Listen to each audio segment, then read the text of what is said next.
बहुत साधन हैं, अलग अलग अधिकारियों के लिए अलग अलग प्रकार के जन्मांतरीय संस्कारों के अलग अलग प्रकार के साधक, उनके लिए अलग अलग साधन हैं। और सभी साधन जीव के कल्याण की गारंटी भी लेते हैं।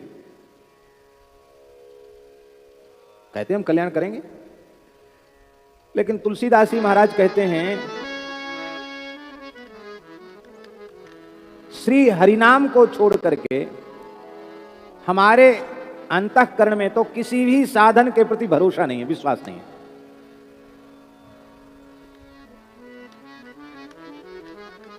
नाहिन आवत, हृदय में आता ही नहीं, आन भरोसो।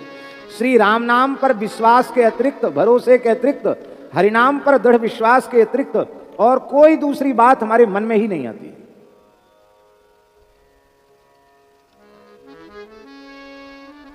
राम नाम रूपी राम भजन, बस यह ऐसा मन में रच पच गया है कि अब यहां से छोड़ करके दूसरी ओर चाहे जितना कोई उत्कृष्ट साधन बतावे, लेकिन हमारा मन स्वीकार नहीं करता। ऐसा अंतःकरण जब तक नहीं बन जाएगा तब तक भजन शुरू नहीं होगा।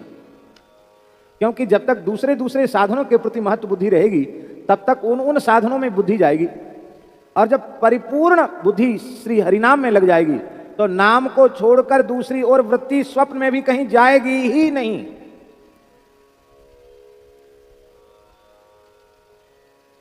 संत श्री प्रेम भिक्षु जी महाराज, उनसे किसी जिज्ञासु ने पूछा कि महाराज जी आप पाप किसको समझते हैं?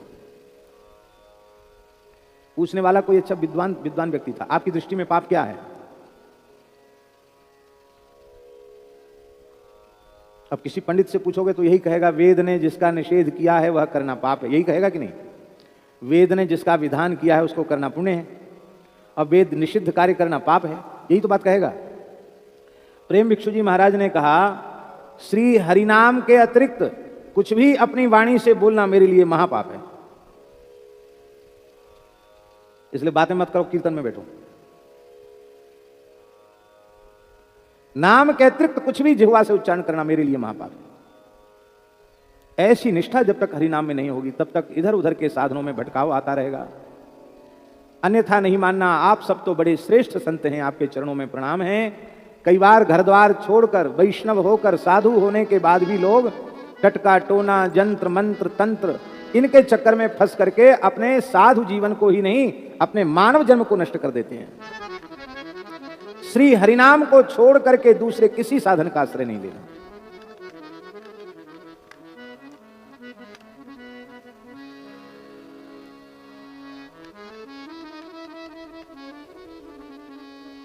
राम नाम, विनय पत्र गोस्वामी कहते हैं राम नाम का लेना सब विधि को राज है। संपूर्ण विधियों का सम्राट है भगवान का नाम लो।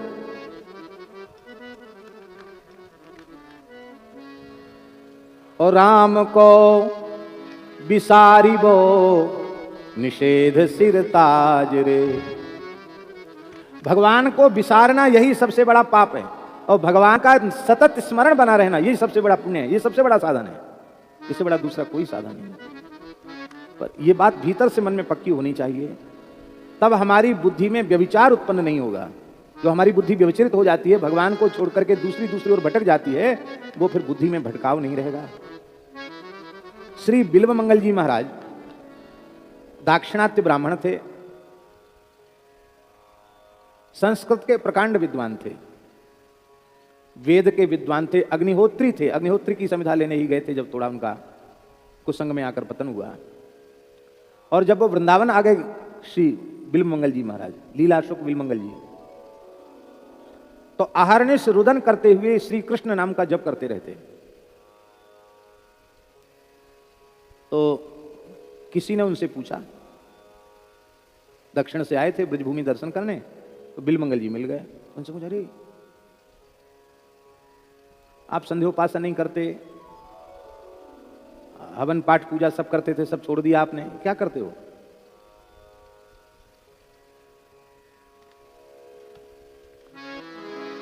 आप लोग इससे दूसरी शिक्षा मत ले लेना, इसलिए हम पहले से सावधान कर देते हैं। बिलमंगल जी ने उत्तर दिया, कृष्ण करणामृत का श्लोक है। संध्या वंदन भद्रमस्तु भवतः, भो स्नान तुभ्यम नमो, भो देवा पितरश्च तर्पण विधौ नाहं क्षम क्षम्यताम्, यत्र क्वापि निषद्य यादव कुलोत्तम शस्य कंसद्विषः, स्मारम स्मारमघम हरामि तदलम मन्ये कि मन्ये न मे। नाहिन आवत आन भरोसो, ये है नाहिन आवत आन भरोसो। इसको सुनने का मतलब ये नहीं है कि संध्या बंदन को अब लंबी डंडौत कर लो, अब स्नान की भी जरूरत नहीं है, कोई तिलक विलक की भी जरूरत नहीं है, अब तो ऐसे ही अपना आ गया मस्त रहो। ये वह कह सकता है जो बिल्वमंगल जी के जैसे अहरनिश नाम जप करता हो। वे कहते हे संध्या बंदन आपका कल्याण हो, अब हमें आपकी आवश्यकता नहीं है, आप पधारो और किसी को कृतार्थ करो। भो स्नान तुभ्यम नमो, हम लोग जो स्नान करते वो स्नान नहीं है, वो तो केवल शरीर को प्रक्षालन करना मात्र है। स्नान की एक शास्त्रीय विधि है, विधि पूर्वक किया गया स्नान, उसमें ही बड़ा समय लगता है विधि पूर्वक स्नान में। हे स्नान आपको भी नमस्कार है। अरे देवताओं, अरे पितरों, तुम हमसे पूजा की, तर्पण की, श्राद्ध की अपेक्षा मत करो। ना हम क्षमा, अब हम इस लायक नहीं बन रहे कि हम तुम्हारी सेवा कर सकें, इसलिए क्षम्यताम, क्षमा करो। अरे बोले संध्या नहीं करोगे, गायत्री नहीं जपोगे, हवन नहीं करोगे, वेद पाठ नहीं करोगे, तर्पण नहीं करोगे, श्राद्ध नहीं करोगे, तो तुम्हारा कल्याण कैसे होगा? क्योंकि यही सब साधन तो पापों को नष्ट करने वाले, तो पापों का नाश ही तो करते हैं कि नहीं करते हैं? आप संध्या ही नहीं करोगे, पाप नाश कैसे होंगे? बिलमंगल जी कहते हैं आपके कर्मकांड में बड़े विधि निषेध हैं, यहां बैठो, वहां मत बैठो, इस आसन पर बैठो, अमुक दिशा की ओर मुंह करो, कुशहीना तो संध्या, कुशहीना तो या संध्या, तिलहीनम तो तर्पणम। कुशा जरूरी है संध्या में, तर्पण में तिल जरूरी है। कहां से लामे कुशा, कहां से लामे तिल? हमारे नियम में कोई विधि की जरूरत नहीं। यत्र क्वापि निषद्य, सबे भूमि गोपाल की या में अटक, कहां जहां मन लगे वहीं बैठ जाओ और बैठ करके प्रेम से तैल धारावत अविच्छिन्न भाव से कृष्ण नाम का कीर्तन करो। तो पापी में पाप करने की उतनी सामर्थ्य नहीं है, हरिनाम में पाप को नष्ट करने की इतनी सामर्थ्य। तो तत् अलम, अब मेरे लिए पाप नाश के लिए, परम कल्याण के लिए हरिनाम ही पर्याप्त है, अब मुझे दूसरे साधन की आवश्यकता नहीं। नाहिन आवत आन भरोस, अब दूसरा का भरोसा नहीं, दूसरे का आश्रय नहीं है। क्यों? क्योंकि यह कल काल सकल साधन तरु, यह कलिकाल। सबसे बड़ी बात यह है कि यह भयंकर कलिकाल है,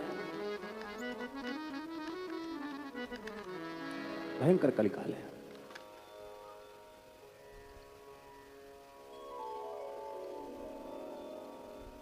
आप लोग कहेंगे कलिकाल की बात क्यों बोल रहे हैं? देखो, कलिकाल की बात इसलिए बोली जा रही है कि इस युग की भयंकरता के कारण उत्तम से उत्तम जितने साधन हैं सब भयंकर दोष से ग्रसित हो गए। कोई भी निर्दुष्ट साधन बचा ही नहीं। भैया जी, नारद जी का वाक्य है, कली दावानले नाद्य साधनम भस्मतांगतम। कलयुग के दावानल में सारे साधन जलकर राख हो गए। न कहीं कोई योगी है, न कहीं कोई सिद्ध है, न कोई सत्क्रियावान है।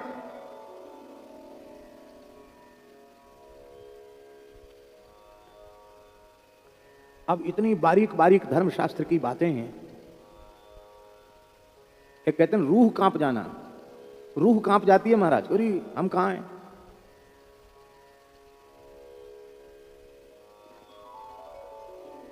चलो एक छोटी सी बात बता देते हैं। जो ब्राह्मण अथवा जो द्विजाति रजस्वला का वर्ण करता है वह व्रात्य हो जाता है, पतित हो जाता है। और उसको वृषली कहते हैं, उस रजस्वला को वृषली कहते हैं। और वो वृषली पति हो गया तो उसकी जो संतान है वो वृषल हो गई, वो वैदिक कर्म करने के योग्य नहीं रही।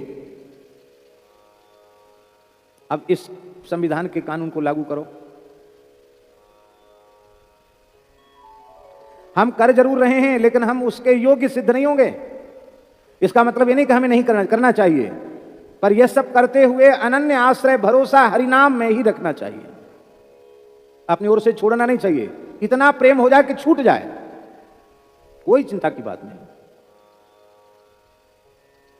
छोड़ना ना पड़े, छूट जाए। छोड़ना तो दोषयुक्त है, छूट जाए दोषयुक्त नहीं, छोड़ना दोषयुक्त है। क्योंकि इधर ये भी छोड़ दिया और जहां लगना चाहिए वहां भी लगे नहीं, विश्वास वैसा बना नहीं, तो फिर एक कहावत है तो बुंदेली कहावत, 2 ही दिन से गए पाड़े हलवा मिले न माड़े। सुनी कहावत है।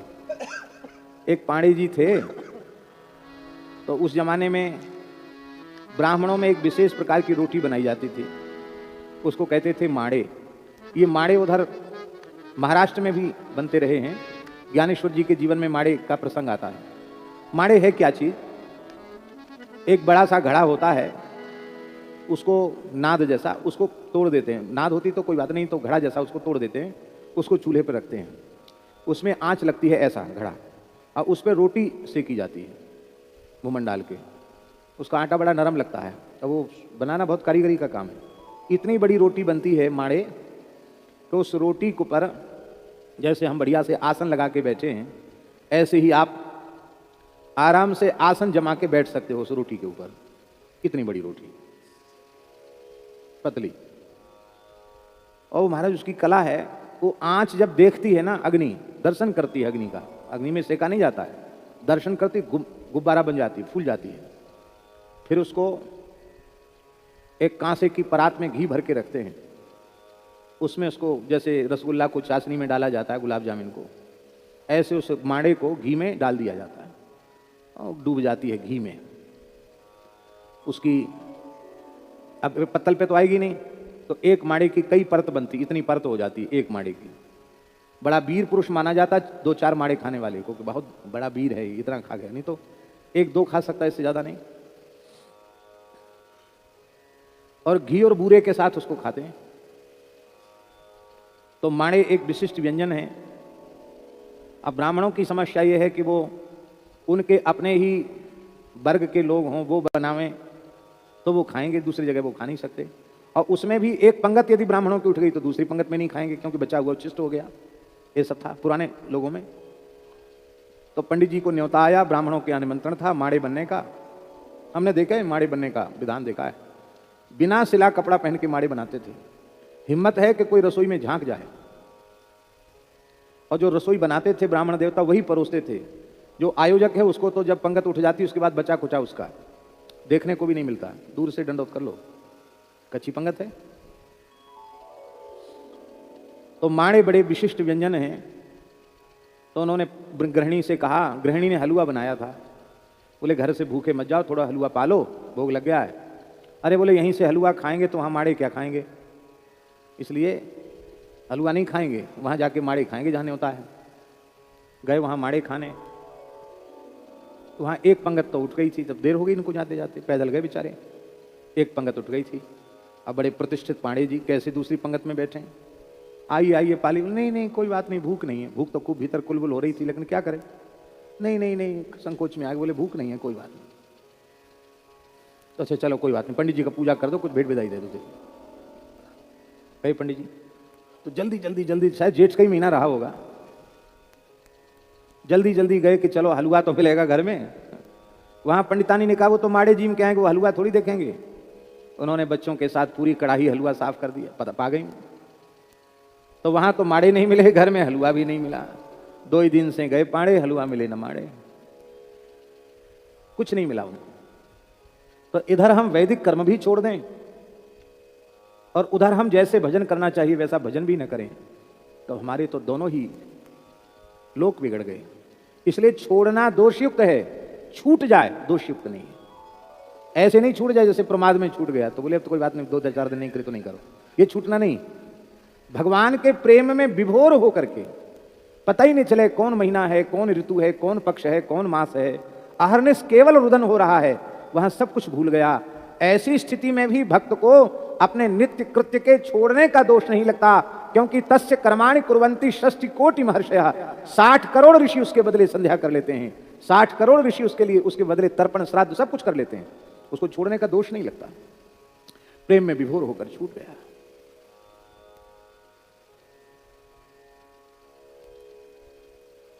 भयंकर कलिकाल है, सब कुछ दोषयुक्त हो गया। हमने भगवत कृपा से, गुरुजनों की कृपा से जितना पढ़ा है, सुना है, ग्रंथों को देखा है, उसके एक अंश को भी ठीक से हम नहीं स्वीकार कर पा रहे हैं। ऐसी व्यवस्था है, जानकर भी उसको उसके अनुरूप हम नहीं चल सकते। अब भैया जी, जल में मलमूत्र का त्याग करना बहुत भारी पाप है, ब्रह्म हत्या के सदृश पाप है। अब वर्तमान की परिस्थिति बोलो, शौचालय में जो कुछ करने जाते हो काय में करते हो बोलो? जल में ही त्याग करते हो कि नहीं करते हो? कितनी मिट्टी लगानी चाहिए? हम तो फिर भी मिट्टी लगाते हैं, लेकिन जितनी लगानी चाहिए क्या उतनी लगाते हैं? अब इतनी मिट्टी लगावे हम तो नाली वाली सब चौक हो जाएगी, बिल्डिंग तोड़नी पड़ेगी। तो साबुन से हाथ धोते हैं, बाकी एक कटोरा में मिट्टी भर के रखते हैं, मिट्टी भी लगाते, कम लगाते हैं मिट्टी। परिस्थिति ऐसी आ गई है, खूब सखरा निखरे का विचार कर लो, ये सखरा ये निखरा है, खूब कर लो विचार। नल, शहरों में जहां नल का ही साधन है, सब नालियों के गटर के सहारे नल चलते हैं। वही शौचालय में प्रविष्ट होता है, फिर वहीं से वो रसोई घर में आ जाता है, फिर उसमें आचार विचार कर लो कि जूठा है ये सखरा है। नल का पानी पी लिया, सब आचार विचार चौपट। हम ये नहीं कहते कि अब इसका मतलब है कि अब हम एकदम तिलांजलि दें, जहां तक हो सके उतना फिर भी मानो, लेकिन परिस्थिति ऐसी है कि आप चाह कर भी स्वधर्म का, शौचाचार का जैसा पालन होना चाहिए वैसा नहीं कर सकते। व्यवस्थाएं इस प्रकार की हैं, कानून इस प्रकार के बने हुए हैं, आप क्या करेंगे? यहीं जीना है, यहीं रहना है, सब नष्ट हो गए। वर्ण धर्म नहीं आश्रमचारी, श्रुति विरोध रत सब नर नारी। कलयुग का वर्ण धर्म नहीं है, आश्रम धर्म नहीं है, वेदों का विरोध यही सबने अपना कर्तव्य समझ लिया है। पाप से इतनी प्रीति हो गई है हम लोगों की जैसे मछली की जल से प्रीति। कलि केवल मलमूल मलीना, पाप पयो निधि जल मन मीना। समुद्र की मछली को बाहर नहीं किया, वो बाहर निकलने की सोचे तो व्याकुल हो जाएगी। ऐसी पाप को छोड़ने की बात सोचते सोचते आदमी व्याकुल, अरे हम कैसे छोड़ पाएंगे? वर्तमान समय में लोग कहते हैं कि भाई बिना झूठ बोले तो काम नहीं चलेगा, झूठ तो बोलना ही पड़ेगा। क्यों? वो झूठ अभी बोलना छोड़ा नहीं, पर झूठ नहीं बोलना चाहिए ये सोचते ही उसका मन घबरा जाता है। ऐसे घबरा जाता है जैसे मछली को जल से बाहर निकलने की बात मन में आवे तो मछली घबरा जाए। इतना पाप से प्रेम हो गया। सब साधन दूषित हो गए, सब मिलावटी हो गए, सब दोषयुक्त हो गए। आहार पवित्र नहीं बचा, वायुमंडल पवित्र नहीं बचा, गोवध के परमाणु वायुमंडल में व्याप्त हैं। ऐसी स्थिति में यदि कोई साधन बचा है जो सतयुग में भी वैसा ही था, त्रेता में भी वैसा ही था, द्वापर में भी वैसी ही महिमा थी, और आज कराल कलिकाल के आने पर भी उसकी महिमा रत्ती भर भी कम नहीं हुई, वो कौन सा साधन है? एक ही साधन सब रिद्धि सिद्धि साधरे, भलो जो है पूछ जो है, दाहिनो जो बाम रे। राम नाम ही सो अंत सब ही को काम रे, राम जपू राम जपू राम जपू बावरे। यदि नाम का आश्रय कलिकाल में जीव नहीं लेता है तो और कोई भी साधन उसका कल्याण, भले वो गारंटी लेता है, वो गारंटी लेना गलत नहीं है, वो ठीक है गारंटी लेना, लेकिन जिस मर्यादा से, जिस विधि से, जिस पद्धति से जिस शुचिता से उस साधन को संपादित किया जाना चाहिए वो इस कलिकाल में संभव नहीं है, इसलिए वह साधन कल्याण की गारंटी नहीं ले सकता। पर मन लगे या न लगे, भाव जगे या न जगे, स्वाद आवे या न आवे, केवल और केवल इस जिह्वा से हरिनाम का उच्चारण करो, हरिनाम का जप करो, हरिनाम का कीर्तन करो और लगातार करते रहो तो कल्याण की पक्की गारंटी है, इसमें कोई संदेह नहीं। चहु जुग चहु श्रुति नाम प्रभाऊ, कलि विशेष नहीं आन उपाऊ। चारों युगों में, चारों वेदों में नाम की महिमा है, पर कलयुग में विशेष है, क्योंकि दूसरा उपाय नहीं। श्रीमन महाप्रभु जी ने आदि पुराण के इस श्लोक को अपने कंठ से उद्धृत करके हम सबको समझाया। क्या? हरेर नाम हरेर नाम हरेर नामैव केवलम, कलौ नास्त्येव नास्त्येव नास्त्येव गतिरन्यथा। कलयुग में हरिनाम को छोड़ करके दूसरी गति नहीं। और भैया जी नाम की कितनी महिमाएं हैं। सतयुग में बड़े बड़े तपोधन ऋषि, बड़े बड़े देवता, बड़े बड़े सिद्ध, सतयुग जैसे धर्म युग में जहां धर्म चारों चरणों से परिपूर्ण था, उस युग में जन्म लेने वाले बड़े बड़े ऋषि मुनि देवता सिद्ध निष्कलंक नहीं रह पाए। त्रेता में साधन करने वाले बड़े बड़े ऋषि मुनि, बड़े बड़े राजर्षि तपस्वी, अग्निहोत्र करने वाले, यज्ञादि के द्वारा भगवान का यजन करने वाले निष्कलंक नहीं रह पाए। द्वापर में भी बड़े बड़े राजर्षि, ब्रह्मर्षि, बड़े बड़े साधक, बड़े बड़े सिद्ध, बड़े बड़े देवता निष्कलंक नहीं रह पाए। पर ज्यादा पुरानी बात नहीं है, 600-700 वर्ष पुरानी बात होगी अधिक से अधिक। खंडेला की परशुराम पंडित जी की बेटी, पंडित परशुराम पारीक जी की पुत्री करमेती बाई कठिन कलिकाल में निष्कलंक रह गई। ये किसकी महिमा है? नाम की महिमा। सतयुग त्रेता द्वापर में बड़े बड़े ऋषि मुनि निष्कलंक नहीं रह पाए, पर कराल कलिकाल में करमेती निष्कलंक रह गई।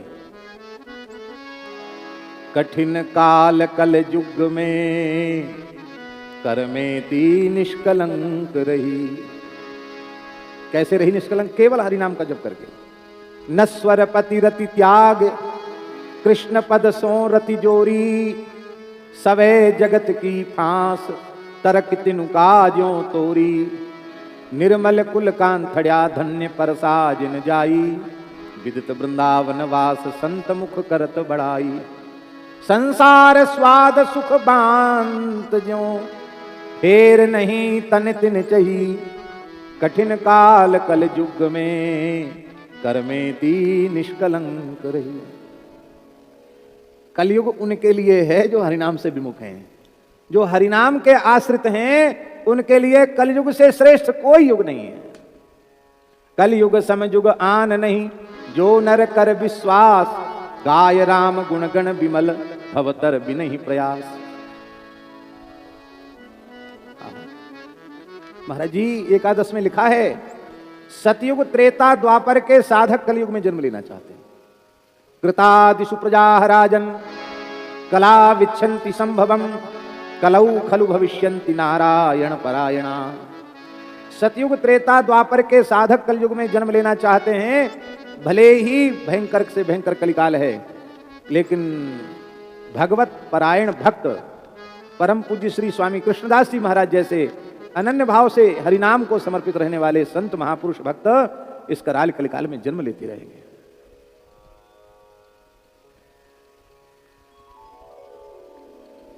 बहुत बड़ी महिमा है नाम की। यह कलिकाल सकल साधन जग। कलिकाल में साधन भी हैं, लेकिन ये जो कलिकाल के साधन है ना, ये कैसे हैं? बोले साधन तरु। ये कलिकाल के जो साधन रूपी तरु माने वृक्ष हैं, इनका आश्रय आप लेंगे हरिनाम को छोड़ करके। कलयुग में अन्य किसी साधन का यदि आप अनन्य भाव से आश्रय लेंगे तो उस साधन को करने का श्रम ही आपके हाथ लगेगा, क्योंकि है श्रम फल निफरोसो। उस साधन रूपी तरु में कलिकाल में परिश्रम रूपी फल लगते हैं। ज्ञान भक्ति वैराग्य रूपी फल नहीं लगते, भगवत प्रेम रूपी फल नहीं लगते। उसमें कौन से फल लगते हैं? परिश्रम रूपी। इसका मतलब है भगवान नाम छोड़कर अन्य किसी साधन का आश्रय लोगे तो उस साधन का श्रम ही तुम्हारे हाथ लगेगा, क्योंकि उस साधन को अन्य युगों में जिस प्रकार की सावधानी पूर्वक किया जा सकता था उस प्रकार की सावधानी से तो आप कर नहीं पा रहे हैं। एतावता उसका फल आपको मिलेगा नहीं। आप ठीक विधि से नहीं करेंगे तो उसका फल आपको नहीं मिलेगा। तो जब फल नहीं मिलेगा तो साधन का श्रम ही तो आपके हाथ लगा, आपके हाथ क्या लगा। इसी को श्रीमद् भागवत में ब्रह्मस्तुति में श्री ब्रह्मा जी महाराज ने कहा, जब ब्रह्मा जी ने बछड़े चुराए ना, और जब ठाकुर जी ने लीला की और ब्रह्मा जी शरण में आए, बड़ा सुंदर श्लोक है, लिखने योग्य श्लोक है। श्रेयः श्रुतिम भक्ति मुदस्यते विभो क्लिश्यन्ति ये केवल बोध लब्धये तेषामसौ क्लेशल एव शिष्यते नान्यद्यथा स्थूल तुषावघातिनाम। कल्याण का मूल उद्गम केंद्र भक्ति है। उस भक्ति को त्याग करके जो अन्य किसी साधन का आश्रय कल्याण की इच्छा से लेते हैं, ब्रह्मा जी कह रहे हैं, हमारे जैसा मूर्ख आदमी कहे तो विश्वास मत करना, पर ब्रह्मा जी की बात पर विश्वास तो करना पड़ेगा कि नहीं। ब्रह्मा जी कह रहे हैं भगवान नाम के अतिरिक्त, आपकी भक्ति के अतिरिक्त अन्य किसी साधन का आश्रय यदि कोई व्यक्ति कल्याण की कामना से लेता है तो तेषामसौ क्लेशल एव शिष्यते, उसके हाथ में उस क्रिया का श्रम ही लगेगा। कैसे? बोले यथा स्थूल तुषावघाति नाम। स्थूल तुष जानते हैं किसको कहते हैं? धान जब बोते हैं, अब तो ब्रज में भी लोग धान खूब बोने लग गए, पहले नहीं बोते थे, तो धान में कुछ धान तो उसमें दाना पड़ जाता है, चावल। अब कुछ धान ऐसी होती है जो पोची होती है, तो ऊपर से भूसी भूसी, उसमें दाना नहीं पड़ता है, उसको कहते हैं तुष। क्या कहते हैं उसको? तुष। तो धान को कूटो जिसमें चावल है तो छिलका अलग हो जाएगा, धान चावल चावल आपको मिल जाएगा। और उसका जो तुष है जिसमें दाना ही नहीं पड़ा, उसको कूटोगे तो बढ़िया से बढ़िया मूसल हो, बढ़िया से बढ़िया ओखली हो, खूब ताकत हो भुजाओं में, और 100 वर्ष तक कूटते रह जाओ, हाथ पांव टूट जाएंगे, मूसल ओखली सब टूट जाएगा। उस जिसमें दाना है ही नहीं, उससे कुछ हाथ लगने वाला नहीं है। भक्ति रसामृत सिंधु में श्री रूप गोस्वामी जी महाराज ने बड़ी सुंदर बात कही है। वे कहते हैं भक्ति कैसी होनी चाहिए? ज्ञान और कर्म से अनावृता भक्ति होनी चाहिए। ज्ञान से ढकी हुई भक्ति नहीं होनी चाहिए, कर्म से ढकी हुई भक्ति नहीं होनी चाहिए। बहुत प्रसिद्ध श्लोक है, आपको याद होगा सबको। अन्याभिलाषिता शून्यम ज्ञान कर्माद्यनावृतम आनुकूल्येन कृष्णानुशीलनम भक्तिरुत्तमा। भगवत सेवा, भगवत प्रेम के अतिरिक्त अन्य समस्त प्रकार की अभिलाषाओं से जो सर्वथा विमुक्त हो, शून्य हो, न तो ज्ञान से ढकी हुई हो, न कर्म से ढकी हुई हो।